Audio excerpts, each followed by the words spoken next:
Welcome again to the YouTube channel of 1psc.com। तो इस बार हम लोग एडिटोरियल्स एनालिसिस करेंगे 16th to 18th July 2021। Right, तो इसमें काफी अच्छे एडिटोरियल्स हैं जो कि प्रीलिम्स और मेंस आपको आंसर राइटिंग करने के लिए काफी हेल्पफुल कंटेंट मिलेगा इन एडिटोरियल से। इंडिया की डेटा स्टोरेज पॉलिसी जिसकी वजह से मास्टर कार्ड इंडिया में बैन हुआ। फाइन। कोविड 19 पेंडेमिक के बाद हमारे हेल्थ केयर सिस्टम को मिसयूज ऑफ सेडिशन लॉ। बहुत अच्छा सुप्रीम कोर्ट के व्यूज हैं जिसमें यह कहा कि डिबेट और डिस्कशन होनी चाहिए सेडिशन लॉ को लेके। एनबी ड्राइवर, ठीक है, प्रीलिम्स के लिए तो ये काफी प्रोबेबल क्वेश्चन है। तो प्लीज आगे बढ़ने से पहले हमारे चैनल को सब्सक्राइब करो, ठीक है। इससे आपको क्या होगा कि हमारी हर एक वीडियो की नोटिफिकेशन आपको फ्रिक्वेंटली मिलती रहेगी।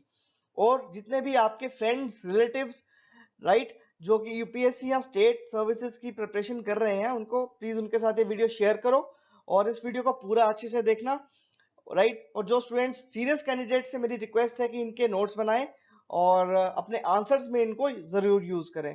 तो आइए स्टार्ट करते हैं अपना पहला एडिटोरियल। तो पहला आर्टिकल हम देखेंगे जिसका टाइटल है curbs on master card, RBI bans master card. ठीक बनते हैं कि what is the data localisation policy of RBI. Okay, what is the need for local data storage. Fine. तो ऐसे क्वेश्चन जो है वो हमारे प्रीलिम्स में आ सकते हैं और मेन से रिलेटेड क्वेश्चन की डेटा लोकलाइजेशन पॉलिसी कैसे जो फॉरेन टेक कंपनीज है उन पे बर्डन क्रिएट करके हमारी डोमेस्टिक कंपनीज के लिए कैसे फ्रूटफुल हो सकता है। फाइन। तो ऐसे क्वेश्चंस ही जो है वो फाइनली जनरेट होते हैं इस टॉपिक से। तो सबसे पहले बात की मास्टर कार्ड है क्या। मास्टर कार्ड एक पेमेंट प्रोसेसिंग नेटवर्क है। राइट, ये एक कार्ड इशू करने वाली एक कंपनी है जो कि अलग अलग बैंक्स को अपना कार्ड सर्विसेज प्रोवाइड करती है और फर्दर बैंक्स जो है वो अपने कस्टमर को कार्ड्स देता है। फाइन। तो ये जो आर्टिकल है ये बेस्ड है data localisation policy of RBI पे। तो अगर हम इसका थीम देखें तो अगर मैं आपको एक बात बताऊं कि अगर आप लोग एग्जिस्टिंग यूजर हैं मास्टर कार्ड के तो आपको टेंशन लेने की जरूरत नहीं है। आरबीआई ने सिर्फ नए यूजर्स क्रिएट करने पे पाबंदी लगाई है। फाइन। तो क्या है इसका background. According to the RBI, US card issuer, Mastercard US की कार्ड कंपनी है, ये फेल हो गई इंडिया के लोकल डेटा स्टोरेज नॉर्म्स को कंप्लाई करने के लिए। तो इसमें लिखा है US card issuer has failed to comply with the local data storage rules announced by the central bank in 2018। 2018 में आरबीआई ने ये कहा था कि जितने भी मास्टर कार्ड के लोकल यूजर्स हैं यानी कि इंडियन यूजर्स हैं उनका डेटा जो है वो लोकली स्टोर करो, मतलब कि इंडिया में स्टोर करो, ना कि फॉरेन में स्टोर करो। तो मास्टर कार्ड ने इन इश्यूज को सीरियसली नहीं लिया और आरबीआई ने फाइनली उसको इंडिया में बैन कर दिया। राइट, तो ये इस आर्टिकल का कंटेक्स्ट है। The ban has unsettled banks operating in India that use Mastercard services to issue a variety of cards to their customers। तो जितने भी बैंक्स जो थे वो मास्टर कार्ड सर्विसेज दे रहे थे अपने कस्टमर्स को, उनको काफी सारी दिक्कतें आ गई और उनको अब अल्टरनेटिव ढूंढना पड़ेगा। तो आरबीआई की लोकलाइजेशन पॉलिसी क्या है, प्लीज इसे ध्यान से सुनिएगा कि क्या है। तो in 2018 the Indian central bank यानी कि RBI has issued a circular ordering card company such as Visa, Mastercard and American Express to store all Indian customers data locally. Right, so this means that foreign card companies had to store complete information about transactions made by Indian customers in servers located within India। तो जितने भी transactions Indian customers कर रहे हैं उनका सारा सारा data जो है वो इंडिया के सर्वर्स में ही लोकेटेड होना चाहिए।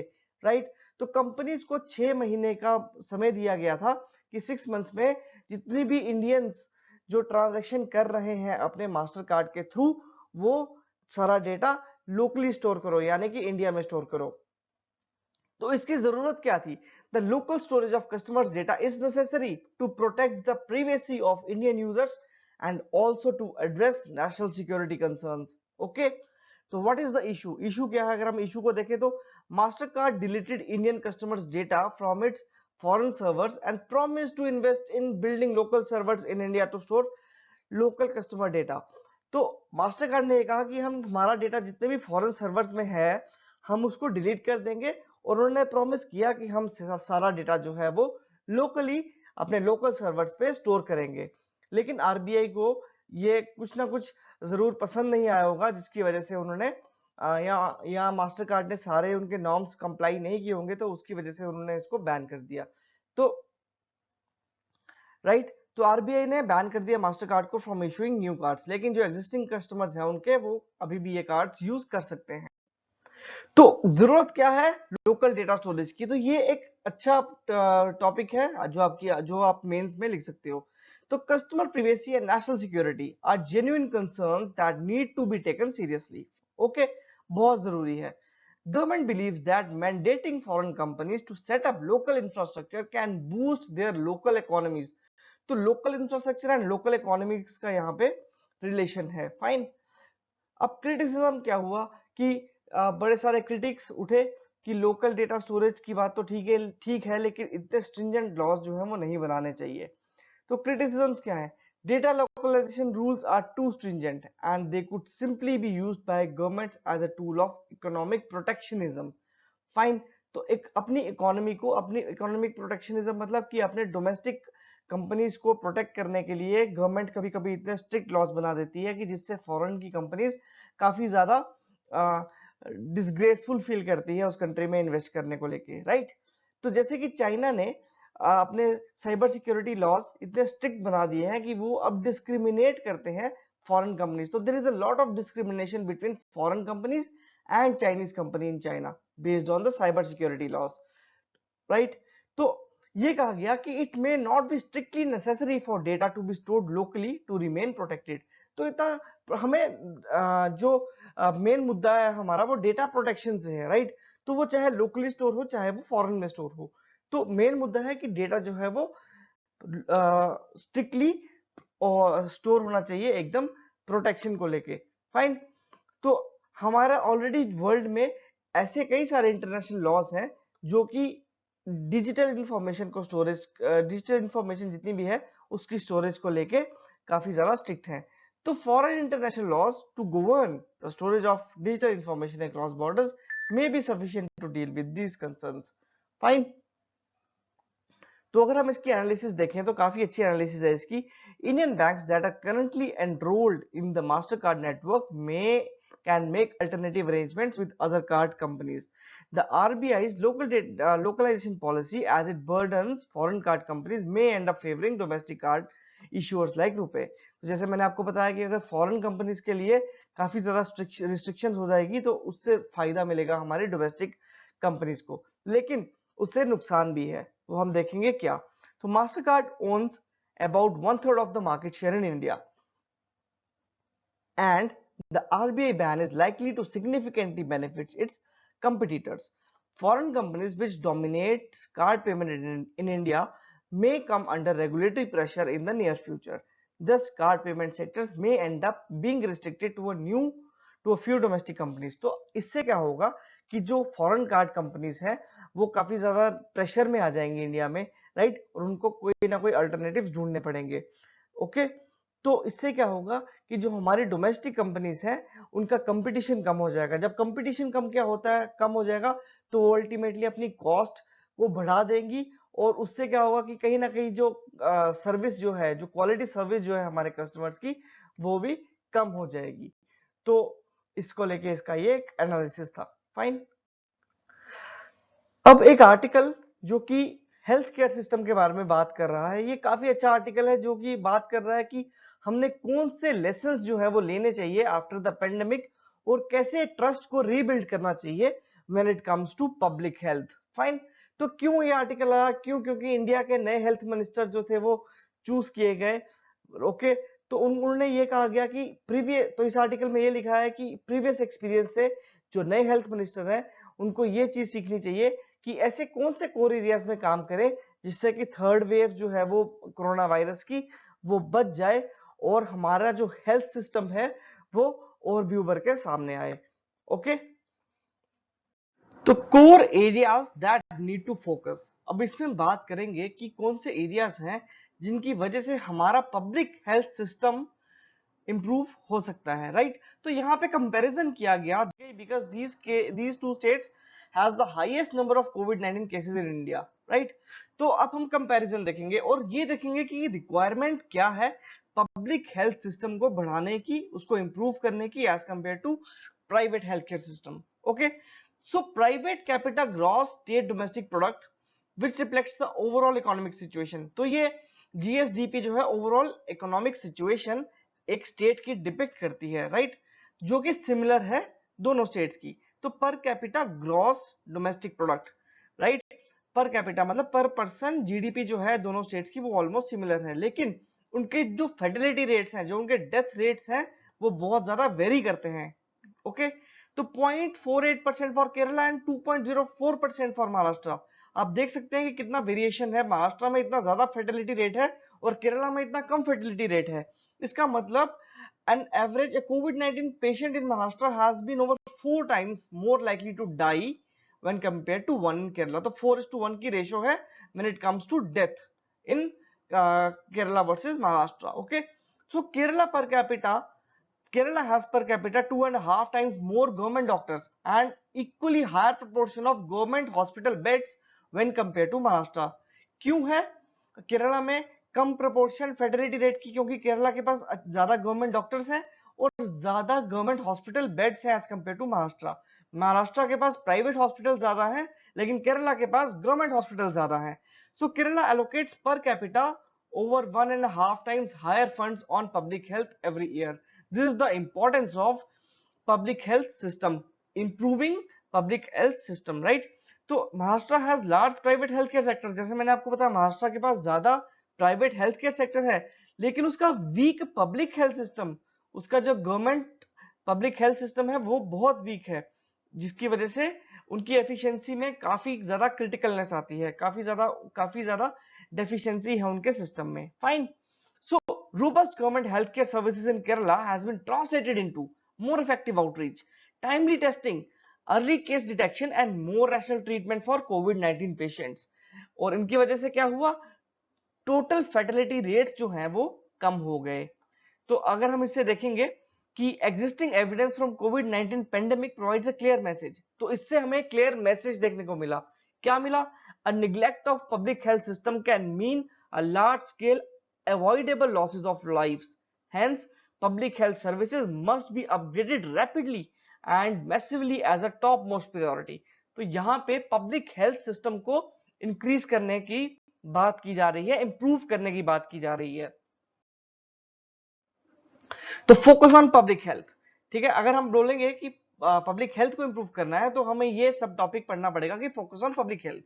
तो national health mission NHM, right, since 2017-18 union government allocates for the NHM have declined in real terms, resulting in inadequate support to states for core activities such as immunization।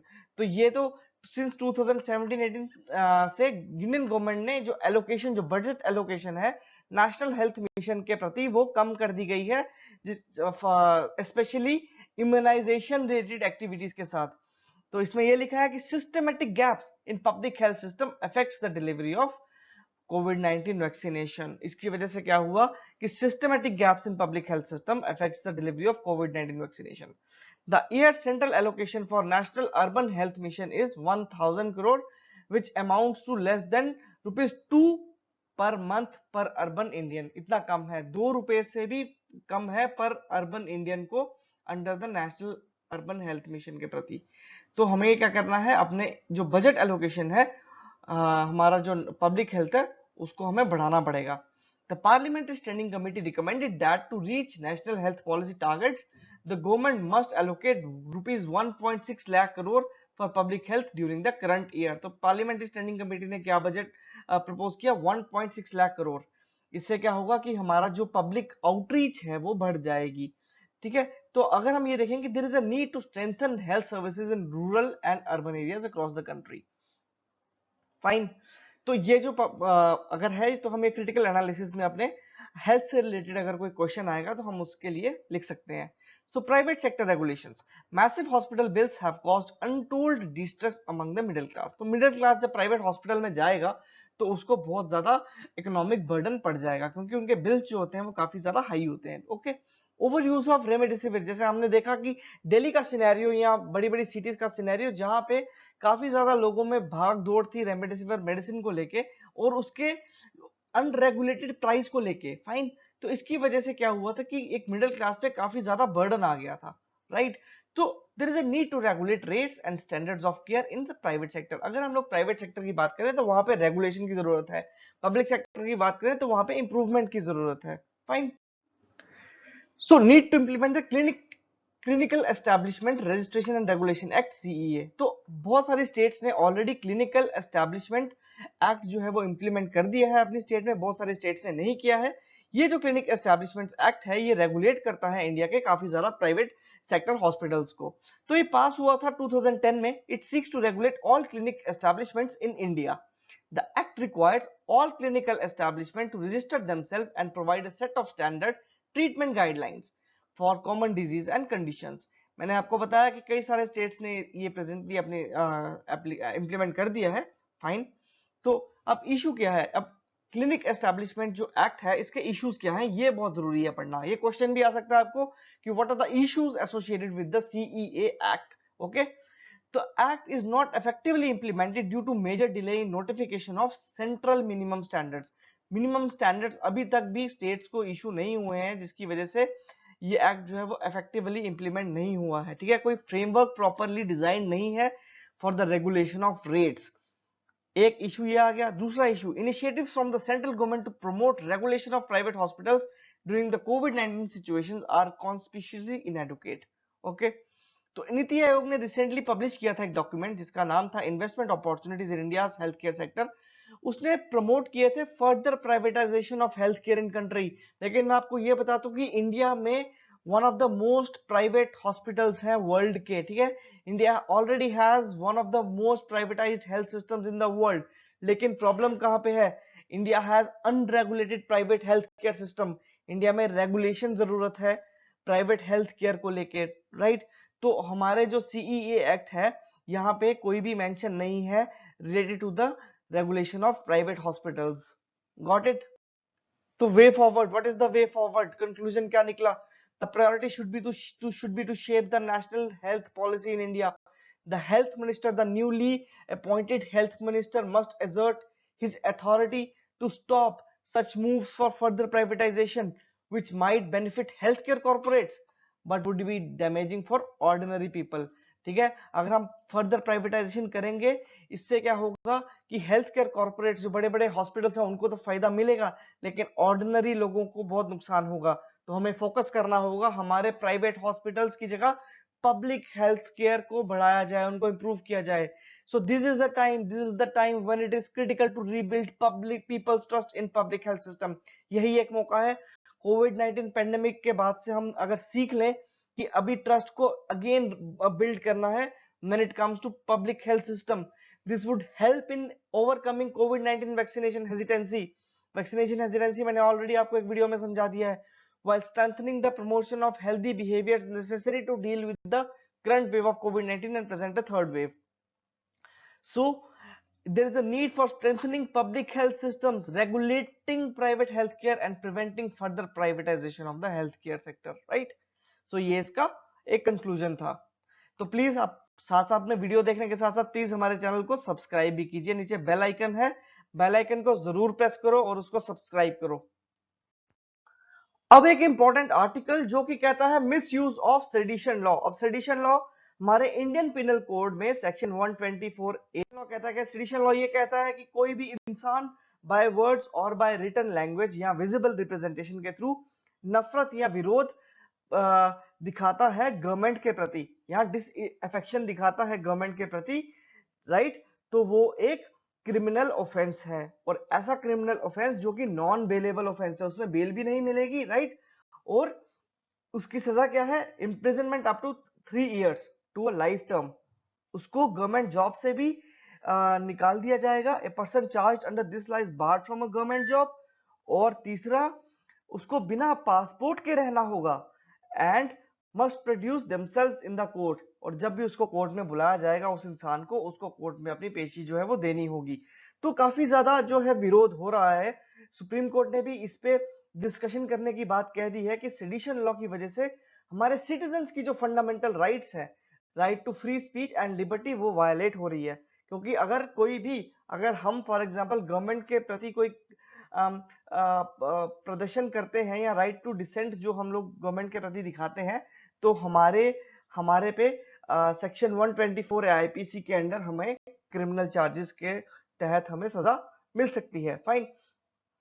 तो इसका theme ये है कि the sedition law is being misused by the authorities to trample upon citizens fundamental rights of free speech and liberty. Okay, तो अब sedition law अगर हम देखें तो ये सेडिशन लॉ है क्या? ये बेसिकली इंग्लैंड ने इंट्रोड्यूस किया था 17th सेंचुरी में, जो कि उनका ओपिनियन ये था कि only good opinions of the government should survive. तो उन्होंने क्रिटिसिज्म को बंद कर दिया था। तो महात्मा गांधी जी हमारे, जिन्होंने आर्टिकल लिखा था यंग इंडिया में, उन्होंने उसमें कई सारी गवर्नमेंट की पॉलिसीज को क्रिटिसाइज किया था, तो वो भी सेडिशन लॉ के अंडर उनको भी जेल हुई थी। Okay fine. तो तो ये जो अब डिबेट आई है, इसने इस सुप्रीम कोर्ट ने जो ये इशू किया है, तो उसके तहत काफी ज्यादा डिबेट्स और डिस्कशन ओपन हो गई हैं सेडिशन लॉ को लेके। तो अगर हम इसका बैकग्राउंड देखें कि क्यों, कैसे डिबेट और डिस्कशन रीओपन हुई, तो आर्मी जनरल ने सुप्रीम कोर्ट में ये कहा कि एक सुप्रीम कोर्ट की 60 साल पुरानी जजमेंट की वजह से, ठीक है, सेडिशन जैसे लॉज आज भी इंडिया में सरवाइव कर रहे हैं। तो वहां पे ये कहा गया कि it is the time when we have to relook such sedition laws. Okay, तो सुप्रीम कोर्ट ने इसके आंसर में ये कहा कि it's a prima facie convinced that sedition is being misused by the authorities to trample upon citizens fundamental rights of free speech and liberty. तो supreme court ने मान लिया कि ये जो लॉ है ये मिसयूज कर रही है अथॉरिटीज, और इससे हमारी फ्री स्पीच एंड लिबर्टी वाली जो फंडामेंटल राइट है वो भी वायलेट हो रही है। ओके, तो supreme court also pointed to its rampant misuse by the police. Okay, तो rampant misuse by the police across the country and reminded the government that it was a legal provision that the colonial regime had used to suppress the freedom movement। तो जैसे मैंने आपको बताया कि 17th century में ये British government ने लाया था to suppress the freedom movement. तो इसलिए तो अगर हम लोग आज इसका मिसयूज कर रहे हैं, तो अभी डिबेट और डिस्कशन की जरूरत आ गई है कि इस लॉ को जो है वो दोबारा एक नए नजरिए से देखा जाए और हमारी फ्री स्पीच और लिबर्टी जैसी फंडामेंटल राइट को प्रोटेक्ट किया जाए। राइट। तो सुप्रीम कोर्ट ने क्वेश्चन भी रेज किया, why does section 124A continue in the statute book even after 75 years of independence. Okay, तो सुप्रीम कोर्ट की एक जजमेंट थी जो केदारनाथ केस में 1962 में थी। तो सुप्रीम कोर्ट ने ये कहा था उसमें कि क्रिटिसिज्म इज नॉट सेडिशन। तो ये हमारी गवर्नमेंट अथॉरिटीज को भी ये समझना चाहिए कि criticism is not sedition. It upheld the section 124A calling it as a relic of colonial legacy which was given at the time, and doctrines such as chilling effect on free speech was unheard of. Okay, it read it to down to mean any subversion of the elected government by the violent means. The restriction imposed on free speech by section 124A would have declared unconstitutional। तो supreme court ने ये कहा गया था कि जो restrictions impose की गई हैं फ्री स्पीच पे बाय सेक्शन 124A, उसको अनकॉन्स्टिट्यूशनल डिक्लेयर कर देना चाहिए। तो जैसे मैंने आपको बताया कि महात्मा गांधी जी को भी जेल हुई थी अंडर सेक्शन 124A में। तो अगर हम इसका मिसयूज देखें सेडिशन लॉ को, तो sedition section 124A has been frequently and wrongfully used, right? In the last few years it has been used to suppress dissent। तो dissent जो कि criticism है, वो एक hatredness नहीं होती, वो एक criminal action नहीं होता। फाइन। तो criminalize dissent, ठीक है, stringent political criticism and taint opponents with the tag of being anti-national। तो अगर कोई फॉर एग्जाम्पल क्रिटिसाइज कर रहा है तो उसको एंटी नेशनल का टैग नहीं देना चाहिए। तो ये भी इसमें कहा गया कि sedition is used for 3 political reasons. कौन कौन से हैं?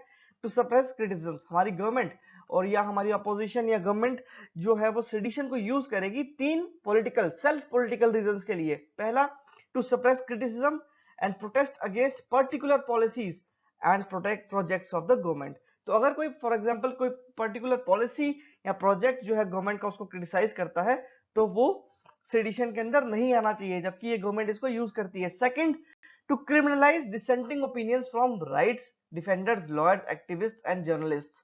थर्ड, जैसे अभी रिसेंटली एक जर्नलिस्ट को जेल हुई अंडर सेडिशन लॉ।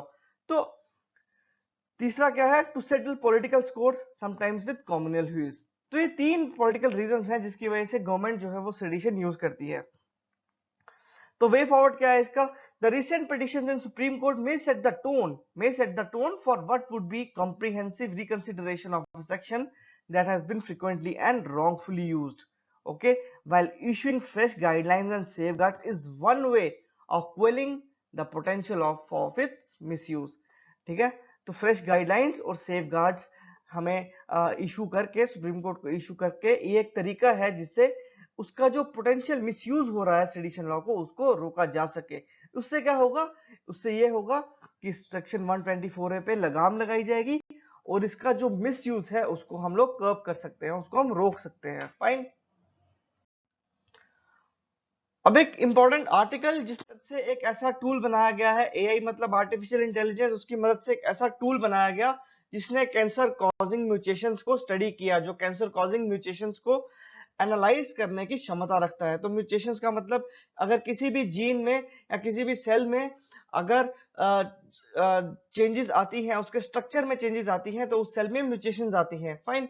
तो एनबी ड्राइवर जिसका फुल फॉर्म है नेबरहुड ड्राइवर, नेबरहुड ड्राइवर की मदद से हम लोग कैंसर कॉजिंग म्यूटेशंस जो हैं उनमें को हम लोग एनालाइज कर सकते हैं। तो ये आईआईटी मद्रास ने बनाया है इसको।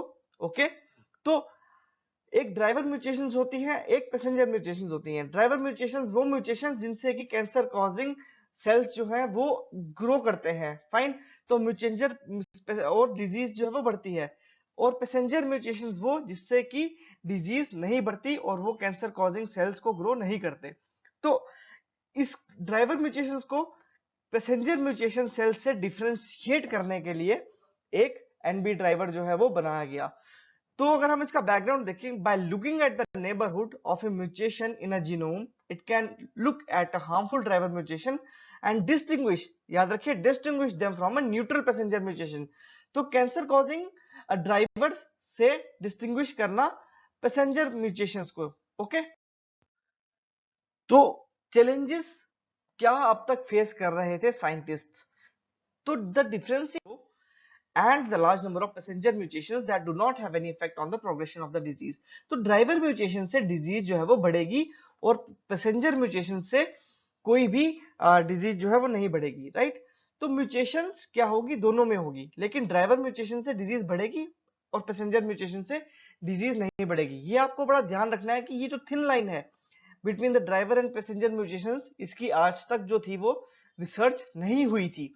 अब तक हम लोग डीएनए सीक्वेंसेस के थ्रू हम लोग एनालाइज कर रहे थे नॉर्मल सेल्स को और कैंसर कॉजिंग सेल्स को, लेकिन इस ब्रेक थ्रू टेक्निक के थ्रू हम लोग जो म्यूटेशंस आती हैं, देखो दो तरह के हैं, एक तो कैंसर कॉजिंग सेल्स हैं, एक नॉन कैंसर कॉजिंग सेल्स हैं। लेकिन जो कैंसर कॉजिंग सेल्स हैं उनमें भी ड्राइवर म्यूटेशंस हैं और पैसेंजर म्यूटेशंस हैं। ड्राइवर म्यूटेशन से कैंसर सेल्स ग्रो करेंगे, लेकिन पैसेंजर म्यूटेशन से कैंसर सेल ग्रो नहीं करेंगे। तो ये जो थिन लाइन थी इनके बीच में, इसको स्टडी करना बहुत ज्यादा जरूरी था। फाइन। तो जो पहली टेक्निक थी उससे क्या था कि ड्राइवर म्यूटेशंस जो थी उसको हम लोग डिटेक्ट नहीं कर सकते थे। राइट। सिर्फ हम लोग डीएनए सीक्वेंसेस को एनालाइज करते थे जो कि कैंसर कॉज कर रही है। तो अब इस टेक्निक से हम लोग स्पेसिफिकली उन ड्राइवर म्यूटेशंस को डिटेक्ट कर पाएंगे जो कि सबसे बड़ा रोल प्ले कर रही है कैंसर सेल्स को ग्रो करने के लिए। तो this is a very noble and largely unexplored technique that looks at the genomic neighbourhood to make out the nature of the mutation. The nature of the mutation depends upon the neighbourhood.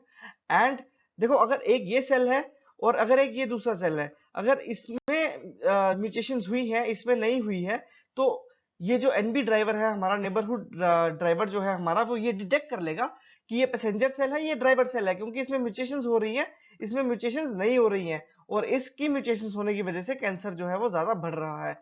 तो यही एक basic core फंडा है।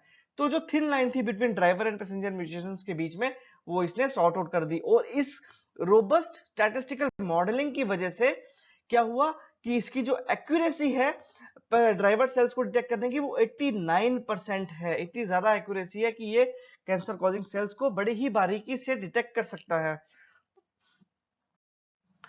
तो अगर हम लोग इसका वे फॉरवर्ड देखें, तो we can develop an easy to use drag and drop web interference that will enable cancer researchers with limited computational or programming skills to get predictions and exact genomic information on their preferred set of mutations, right?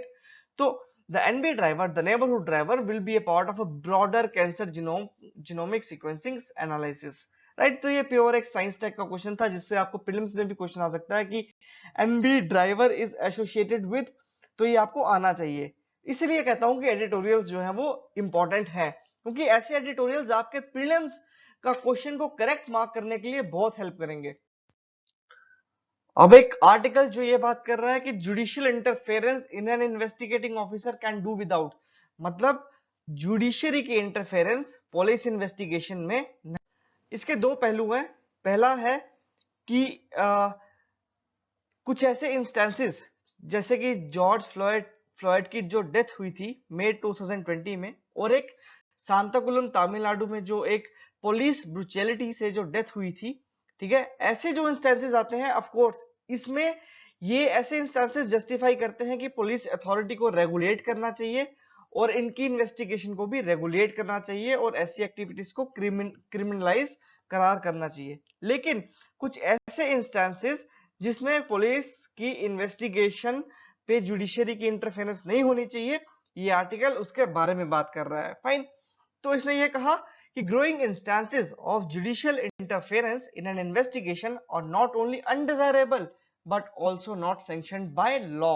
Okay, तो इसमें यह कहा गया कि also there are growing instances of subordinate judicial officers, for example district high courts, tehsil courts, municipal courts, ये कई बार जो है वो इवन हाई कोर्ट्स, ये कई बार क्या है कि इन्वेस्टिगेटिंग ऑफिसर्स को ये डायरेक्शंस देते हैं कि उस इंसान को अरेस्ट करो क्योंकि वो प्रोस्पेक्टेड सस्पेक्ट है किसी ना किसी क्राइम को लेके, राइट। तो ऐसे एक्ट्स को जो है वो अवॉइड करना चाहिए। तो इसमें लिखा also there are growing instances of subordinate judicial officers and even high court sometimes directing the investigating officers to affect the arrest of a particular individual who has come to adverse notice as a suspect in the commission of a crime।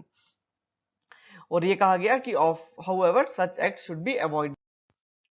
तो अब एक important point जो यहाँ जहां पे ये बताया जा रहा है कि why should the judiciary not intervene in a police investigation, हमारी जुडिशरी को पुलिस की तहकीकात में दखलंदाजी क्यों नहीं देनी चाहिए। वो ये बता रहा है कि it is very harmful to police morale, और वो उनको फील्ड पुलिसिंग से कट ऑफ कर देता है, ठीक है, एक ऑनेस्ट पुलिस फील्ड पुलिसिंग से कट ऑफ कर देता है।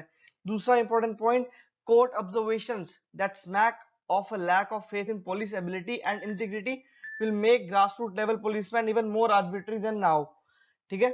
और जो एक कोर्ट की ऑब्जर्वेशन, अगर ऐसी कोर्ट अगर डायरेक्शन देता है तो वो ये रिफ्लेक्ट करता है कि there is a lack of faith in police ability, ठीक है।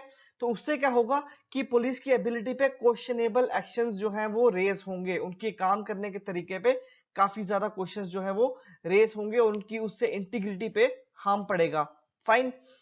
तीसरा काफी इंपॉर्टेंट पॉइंट जो ये कहता है कि पुलिस जो है वो अकाउंटेबल है इलेक्टेड रिप्रेजेंटेटिव्स को, ठीक है। तो हमारी कंट्री में सेपरेशन ऑफ पावर है।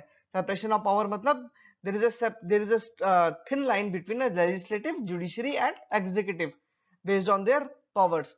तो अगर पुलिस जो है, अगर सॉरी जुडिशरी जो है, अगर वो इंटरवेन करता है पुलिस में, तो it leads to the violation of separation of power. Fine. तो द सुप्रीम कोर्ट ने ये ऑब्जर्व ऑलरेडी कर लिया कि court have no authority to direct an investigating officer to direct the police to arrest of any particular individual connected with the crime। Even जो court of criminal procedure है India का, it vest sufficient discretion in the hands of investigating officer to take such actions as such as arrest and searches. तो CrPC के तहत काफी सारी जो powers दी गई हैं ऑलरेडी इन्वेस्टिगेटिंग ऑफिसर्स को, जिसके तहत वो अरेस्ट और सर्च कर सकता है, इसलिए जो जुडिशरी की जो इंटरवेंशन है उसकी कोई भी जरूरत नहीं। Okay, so there are sufficient safeguards in the law to prevent the abuse of power by the police during the investigation। तो कई सारे safeguards हैं हमारी ऑलरेडी हमारे लॉज में, हमारी कंट्री में, हमारे कॉन्स्टिट्यूशन में, जो कि मिसयूज ऑफ पावर, जो abuse of power, misuse of power है, जो कि पुलिस इस्तेमाल करती है इन्वेस्टिगेशन के टाइम पे, तो उनको, जिससे उनको रिस्ट्रिक्ट किया जा सके। तो जुडिशरी की कोई भी जरूरत नहीं पुलिस इन्वेस्टिगेशन में काम करने के लिए, अनलेस एंड अनटिल पुलिस का कोई भी ऐसा या वो अब्यूज ना कर रही हो, मिसयूज ना कर रही हो अपनी पावर को। ओके, तो सजेशंस क्या है? It is mandatory that every police station in the land should register a complaint. तो यहाँ पे जरूरी है कि हर पुलिस स्टेशन जो भी हमारी कंट्री में है उसको सबसे पहले कंप्लेंट रजिस्टर करनी है। फाइन। चाहे कंप्लेंट सही हो चाहे गलत हो वो तो बात की बात है, लेकिन बेसिक रिक्वायरमेंट क्या है? रजिस्टर करना, एफआईआर करना, फर्स्ट इंफॉर्मेशन रिपोर्ट को रजिस्टर करना, ठीक है। और ऑलरेडी जो हमारा सीआरपीसी है उसने ऑब्लिगेशन दे रखी है हर इन्वेस्टिगेटिंग ऑफिसर को कि एक वो डायरी मेंटेन कर सके, जिससे हर दिन का जो भी इन्वेस्टिगेशन चल रही है उसके हर दिन के वो नोट्स बनाएगा इन्वेस्टिगेटिंग ऑफिसर, ठीक है। और अगर जुडिशरी को उसकी जरूरत पड़ती है तो वो डायरी को कोर्ट में मंगवा सकती है फॉर फर्दर एक्शन। ओके, तो सीआरपीसी के तहत ये मैंडेटरी है हर इन्वेस्टिगेटिंग ऑफिसर को कि एक डायरी मेंटेन करना हर केस से related. Fine. So directing an investigating officer to go ahead with an arrest even before he has scrutinized।